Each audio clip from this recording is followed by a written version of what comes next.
नमस्कार। आज हम बात करेंगे सनी वलय के बारे में। देखिए, ये बहुत इंटरेस्टिंग टॉपिक है और उतना ही ज़्यादा कंफ्यूजिंग भी है। बहुत लोग बहुत तरीके की बातें कहते हैं इस पे। मैं आज आपको कुछ इससे अनछुए पहलू बताऊंगा। ऐसी बातें बताऊंगा जो आपको यूट्यूब पर नहीं मिलेंगी, इसकी मैं गारंटी देता हूँ।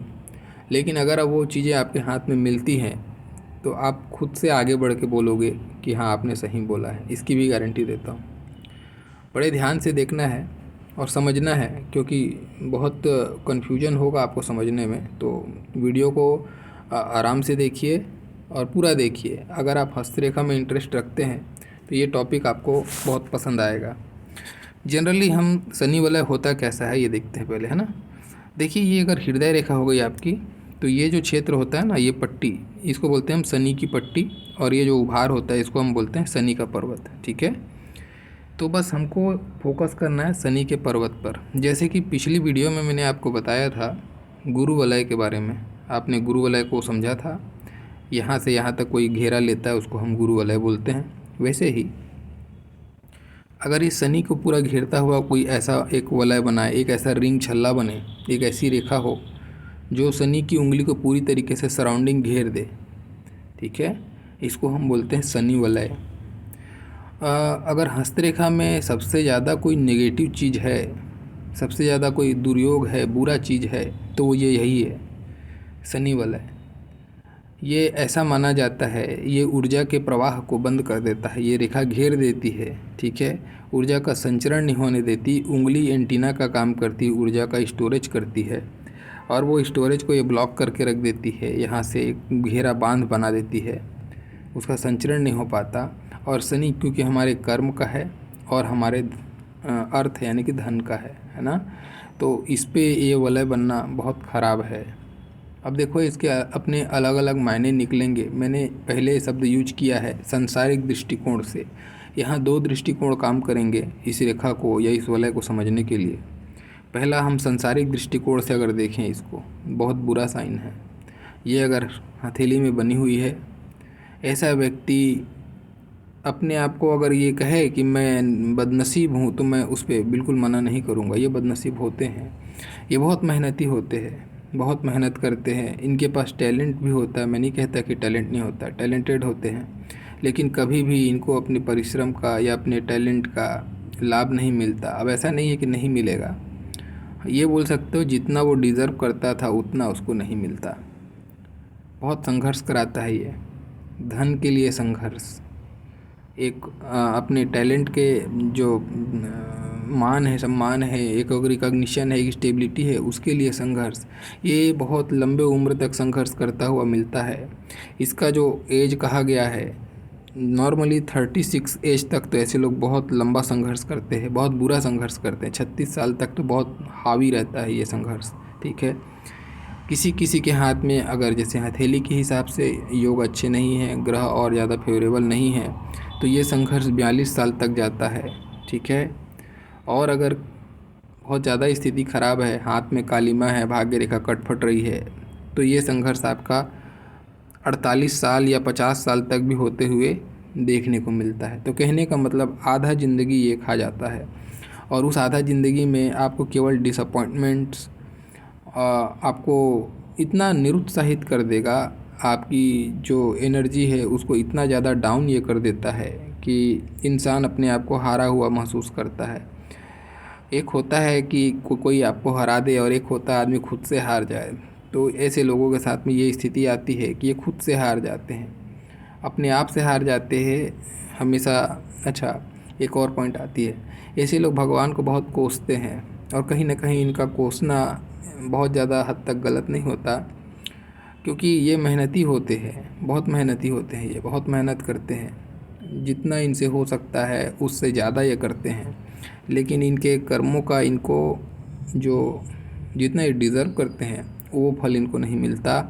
ये इस दुर्योग के कारण से, ये संसारिक दृष्टिकोण से मैं बोल रहा हूँ, बात ध्यान रखिएगा, ठीक है। संसारिक दृष्टिकोण से, संसारिक दृष्टिकोण कहने का मतलब हो गया आपका जॉब पेशा, ठीक है, पैसे कौड़ी के मामले में अगर हम बात करें, जो व्यक्ति एक संसारिक दृष्टिकोण रखता हुआ जीता है उसके लिए।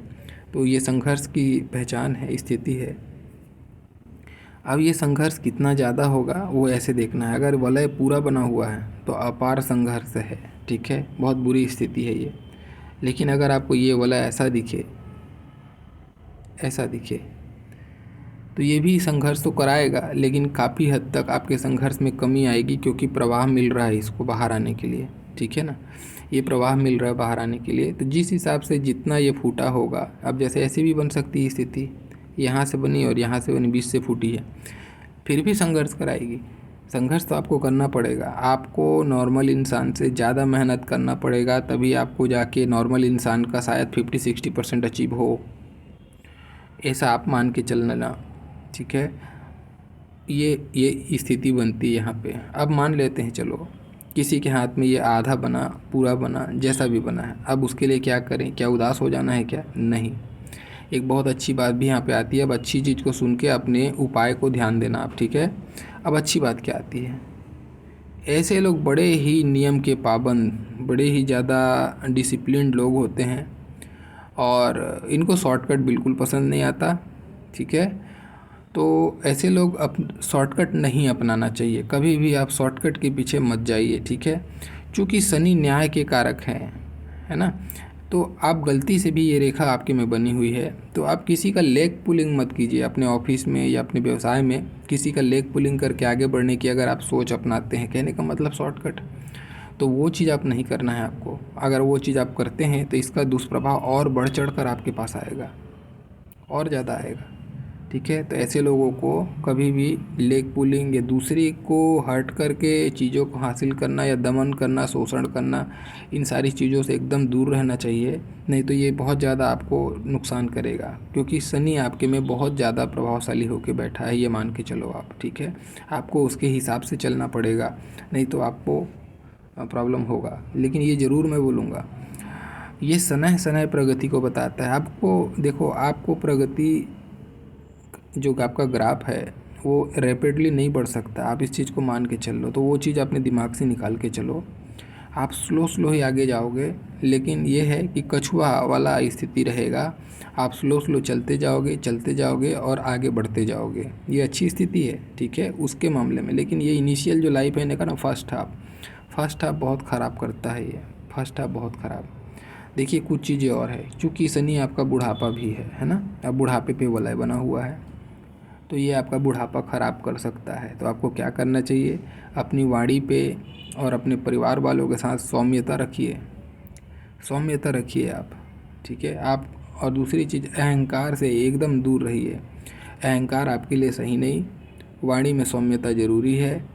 कोई भी बातें बोलते हैं तो थोड़ा सा उसको भावनात्मक रूप से, भावनात्मक पानी में डुबा के बोलिए। ऐसे लोग क्या ना, खड़ा बोली बोलते हैं, स्ट्रेट बोलते हैं, शनि के कारण से थोड़ा सा सुनने वाले को अटपटा लगता है, तो इस चीज़ का आप ध्यान रखिए, थोड़ा स्ट्रेट ना बोलिए। दूसरा उसको कैसे सेंस पे लेता है उसका ज़रूर ख्याल रखें, ये भी आपको हेल्प करेगा। तीसरा चीज़, अब जो आवश्यक है वो परम आवश्यक बात यह है, देखो शनि वाला जिसके हाथ में बना होता है ना, ऐसा व्यक्ति नो डाउट शिव भक्त होता है। ऐसे लोग शिव की उपासना करते हुए मिलते हैं। अब जो अब आप बोलेंगे मैं मुस्लिम हूँ, मेरे हाथ में है, तो देखिए मैं ये नहीं जानता, हम सनातन परंपरा को मानने वाले लोग होते हैं, ज्योतिषी जो होते हैं, तो अभी ये जो कम्युनिटी आपस में बना हुआ है, डिवीज़न हुआ है, लेकिन इसका ज्योतिष से कोई सेंस नहीं। ज्योतिष इसको मानता है कि ऐसे लोग शिव भक्त होते हैं, शिव की उपासना करते हैं और शिव से बड़ा प्रेम होता है इन लोग को, और शिव से प्रेम रखने पर इनकी जो मुसीबतें हैं, भगवान किसी को कुछ मुसीबत देता है ना, तो उसका सॉल्यूशन भी उसके नज़दीक देता है। तो इसका कहने का मतलब, इसका सॉल्यूशन आपके पास क्या आता है, आपको शिव की उपासना करनी चाहिए, और जितना ज़्यादा आप कर सकें उतना ज़्यादा आपके लिए अच्छा होगा, ठीक है। तो शिव की उपासना से आपको लाभ होगा, यहाँ से ही आपके लिए रिजल्ट आ रहा है, ये प्रॉब्लम में ही आपका सॉल्यूशन भी है, ठीक है। तो इस पर आप ध्यान दीजिएगा, शिव की उपासना कीजिएगा, एक हो गया। अब चलिए थोड़ा दृष्टिकोण बदलते हैं, ये तो हो गया संसारिक दृष्टिकोण से। तो मैं संसारिक दृष्टिकोण से किसी भी एंगल से मुझे ये शुभ चिन्ह या शुभ फल इसका नहीं मिलता है, ये संघर्ष की स्थिति है, ठीक है। हाँ, कुछ चीज़ें हैं जो मैंने बताया, वो करने से आपको कुछ तो आराम हो सकता है, लेकिन बहुत ज़्यादा आपको उम्मीद नहीं लगाना चाहिए। आप स्लो स्लो ही आगे जाएंगे, उस चीज़ को आप मान के अपने कर्मों को बढ़ा के चलें, आपके लिए ज़्यादा अच्छा है। ठीक है, चलिए अब मैं दृष्टिकोण बदलता हूँ। अब मैं आता हूँ इसको धार्मिक एंगल पे, आध्यात्मिक एंगल पे आता हूँ, आध्यात्मिक दृष्टिकोण पे। चूँकि शनि हमारी गुप्त विद्या का, तंत्र मंत्र ज्योतिष इन सारी चीज़ों का कारक है, गुप्त विद्या का कारक है। अब यहाँ पे वलय बना, ये इसके लिए बहुत सुप्रीम स्थिति हो गई, बहुत अच्छी स्थिति हो गई, क्योंकि शनि का नेचर क्या है, एकांत प्रियता है ना। और कोई भी गुप्त विद्या या फिर आप मेडिटेशन अध्यात्म जो भी करते हैं वो उसके लिए एकांत आपको बहुत आवश्यक है। तो ऐसे जो व्यक्ति होंगे अपनी एकांत प्रियता के गुण के कारण से इन सारी चीज़ों में बहुत आगे बढ़ चढ़ कर आगे जाते हैं। एकाग्रता बहुत बहुत ज़बरदस्त होती है ऐसे लोगों की। तो ऐसे लोग गुप्त विद्या में महारत हासिल कर सकते हैं या फिर उसमें बहुत प्रकांड पंडित हो सकते हैं, जानकार हो सकते हैं उसके। और अगर मान लो किसी का एम ऐसा है, जो व्यक्ति मोह माया से दूर होके साधु तपस्या संत ऐसा सोच बना रखा है और उसके हाथ में ये अगर मिला है तो ये वो उसका जो है ईश्वर के तरफ में जो एकाकार स्वरूप है वो जल्दी हो सकता है, साक्षात्कार हो सकता है। इस ऐसे लोगों को मोक्ष की प्राप्ति होती है। ये मनुष्य तन में इनका जन्म है, वो उसका कारण को ये बहुत अच्छे से समझते हैं। हर जो इंसान है जो मनुष्य तन में आया है, एक मनुष्य का जो तन है ये एंजॉयमेंट के लिए नहीं है, ये इसलिए मिला है ताकि हम अपने कर्मों को अच्छा करके दोबारा जन्म ना प्राप्त करें, ईश्वर को प्राप्त हो जाएं, ये इसलिए है। तो ये जो मकसद है, मेन मकसद ऐसे लोगों को बहुत अच्छे से पता होता है और ये उसके लिए बहुत ज़बरदस्त प्रयत्न करते हैं और उसमें सफलता भी मिलती है। ये सफलता प्राप्त करने की निशानी है। ऐसे लोगों को शिव का विशेष आशीर्वाद होता है और शिव की उपासना करने के कारण से, उनमें मन लगाने के कारण से इनको जो चाहते हैं मोक्ष की प्राप्ति वो भी मिलता है। तो सांसारिक दृष्टिकोण से अच्छा नहीं था, लेकिन ये अगर आप आध्यात्मिक दृष्टिकोण से देखेंगे तो इससे ज़्यादा अच्छा कुछ है भी नहीं, इससे ज़्यादा कुछ अच्छा नहीं है। अगर कोई व्यक्ति ये सब तप तपस्या ये सब करना चाहता है और उसके हाथ में ये बना है तो इससे अच्छी स्थिति भी नहीं है, ये भी मैं बोल रहा हूँ। ठीक है, तो दो अलग अलग एंगल हैं इसके, दोनों एंगल मैंने आपके सामने रखा। अब यहाँ पे जो अब मैं बातें बता रहा हूँ ये सब बातें तो आपको यूट्यूब पे मिली होंगी, है ना। अब कुछ बातें मैं और बता रहा हूँ जो आपको ध्यान रखना है और जो सांसारिक दृष्टिकोण से ही मैं बता रहा हूँ। ठीक है, अब क्योंकि कोई संत महात्मा जो है विवाह के पक्ष में उसको जोड़ के नहीं, कुछ बातें हैं यहाँ पे जो बहुत स्पेशल है, ध्यान रखना। अभी जैसे कि ये मैंने यहाँ पे देख बनाया है, आपको दिख रहा है कि शनि वलय जो मैंने बनाया है ना, पूरा शनि पर्वत को घेरते हुए बनाया है मैंने, देख रहे हैं आपने। ठीक है, अब ये वलय को क्या मैं ऐसा भी बना सकता हूँ क्या, देखिए ये मान लो हृदय रेखा है। ठीक है, यहाँ से बनाते हैं, हृदय रेखा है मान लो। ठीक है, अभी मैंने बनाया था पहले इसको ऐसा पूरा, सॉरी ये मैंने उसको पूरा घेरते हुए बनाया था, यानी कि आप देख रहे हैं कि बहुत बड़ा एरिया इसने घेरा है। लेकिन अगर ये ऐसा बन जाए, ऐसा, ये मान लो निचला पोर है आपका, ठीक है, उंगली का निचला पोर है, सब उंगली का आप देख रहे हैं, सबका मैं बना देता हूँ। अब आपको मिला क्या, शनि वलय तो अभी भी बना है, लेकिन शनि वलय कैसा था, पहले मैंने इसको बहुत बड़ा एरिया घेरा था, अभी ये बहुत ऊपर में, यानी कि उंगली का जो निचला पोर होता है ना, उस पोर से बिल्कुल सटा हुआ सा बने या उस पोर के बहुत करीब बने, ऊपर में वलय बने। ये वलय आप देख रहे हैं ऊपर में बन रहा है, उंगली से एकदम बिल्कुल सटा हुआ बन रहा है, जैसे आप देख पा रहे हो। मैं इसको गाढ़ा कर देता हूँ, आप देख रहे हैं उंगली से एकदम सटा हुआ है। यहाँ पे ये एरिया बड़ा लिया हुआ था, बस इसी को समझना है। अगर एरिया बड़ा लिया हुआ है तो ये संघर्ष है, धन के लिए बहुत संघर्ष है, स्टेबिलिटी के लिए संघर्ष है, सारी चीज़ों के लिए संघर्ष है। ठीक है, लेकिन अगर ये ऊपर में बना हुआ है, केवल केवल ऐसा बन रहा है आपको, ठीक है, इसका मतलब क्या है, तो ये धन के मामले में उतना संघर्ष नहीं कराएगा। अभी अगर आपके हाथ में ऐसा है तो आपको हो सकता है 36 के बाद में ये छोड़ देगा, 36 के बाद में स्थिति आपकी अच्छी हो सकती है, या फिर बोलो 36 तक भी स्थिति बहुत ज़्यादा प्रॉब्लम नहीं, लेकिन फिर भी प्रॉब्लम थोड़ा बहुत तो रहेगा शनि वलय के कारण से, लेकिन बहुत ज़्यादा भयंकर स्थिति नहीं आएगी, है ना, धन को लेकर। लेकिन इसमें क्या रिजल्ट आएगा, अब ये जो मैं बात बता रहा हूँ ये आपको कभी नहीं मिलेगी यूट्यूब पे। देखो, अगर ये स्थिति है, ऐसे लोगों का विवाह दो बातें होंगी, चूँकि ज्योतिष में विवाह शब्द यूज किया है तो मैं विवाह बोल रहा हूँ, ठीक है। ऐसे लोगों का विवाह अपने से बड़े उम्र की लड़की या लड़का के साथ में होता है। एक चीज़ हो गया, ठीक है। क्या रिजल्ट आया? ऐसे लोगों का विवाह अपने से बड़े उम्र की लड़की या लड़का के साथ में होता है। जैसे आप 40 के हो तो हो सकता है आपकी वाइफ 20 की हो, या आप अगर उसके हाथ में है तो, और अगर आपके हाथ में है तो हो सकता है आप 30 के हों, आपकी वाइफ 40 की हो, ऐसा हो सकता है, ठीक है। विवाह मतलब एक अनमेल विवाह होता है। स्थितियाँ अलग होती हैं दोनों के एज को लेके। अब एक दूसरा एंगल भी आता है इसका, ठीक है। आपका विवाह आपने बहुत सही समय में किया, आपकी पत्नी भी आपसे 2-3 साल छोटी है, बराबर स्थिति है, लेकिन फिर भी आपके हाथ में ऐसा बना हुआ है, क्योंकि शनि गोपनीय चीज़ों को भी बताता है और आपके कामुकता का भी कारक है, ठीक है ना। तो उस समय में ऐसे लोगों का क्या होता है, ऐसे लोगों का प्रेम संबंध अपने से बहुत छोटे या बहुत बड़े उम्र के व्यक्ति के साथ में भी होता है, ठीक है। ये भी देखा जाता है। और जनरली क्योंकि ये रेखा शनि की रेखा है तो प्रौढ़ को बताती है, तो ऐसे लोगों का प्रेम संबंध 99% केस में अपने से बड़े उम्र के किसी न किसी व्यक्ति के साथ में संबंध, मतलब शारीरिक संबंध की बात कर रहा हूँ मैं, ये उसको बताता है, कोई ना कोई प्रकार फिजिकल कनेक्शन को बताता है बड़े उम्र के साथ में, ये उसको बताता है, ठीक है। कभी कभी बहुत छोटे उम्र के साथ में भी मिलता है, तो कैसा मिलेगा, बहुत छोटा होगा, यानी कि कम से कम 10-15 साल का गैप होगा, तो भी ये हो सकता है। तो ये इस स्थिति को भी बताता है। तो ये कुछ बातें थी शनि वलय से रिलेटेड। तो शनि वलय अगर है हाथ में तो परेशान नहीं होना चाहिए।